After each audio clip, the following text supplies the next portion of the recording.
وزیر مملکت برائے سمندر پار پاکستانی امور اون چودھری نے جمعیت علماء اسلام کے سربراہ مولانا فضل الرحمان کے بیان پر ان سے شہداء کے لواحقین اور پوری قوم سے معافی مانگنے کا مطالبہ کیا ہے۔ ایک ٹی وی پروگرام میں بات چیت کرتے ہوئے اون چودھری نے مولانا فضل الرحمان سے شہداء کے لواحقین اور پوری قوم سے معافی مانگنے کا مطالبہ کرتے ہوئے کہا کہ مولانا فضل الرحمان نے شہادت جیسے عظیم رتبے کو تنخواہ سے جوڑ دیا ہے۔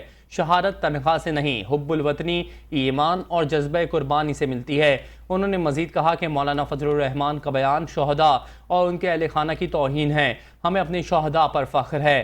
انہی کی قربانیوں کی وجہ سے آج پوری قوم امن و سکون کی زندگی گزار رہی ہے۔ دوسری جانب وزیر مملکت برائے داخلہ طلال چودھری نے شہداء سے متعلق مولانا فضل الرحمان کے بیان پر افسوس کا اظہار کرتے ہوئے کہا کہ کیا شہید کی جان کی کوئی قیمت ہو سکتی ہے؟ بلوچستان کو دہشت گردوں نے سافٹ ٹارگٹ سمجھ کر نشانہ بنایا۔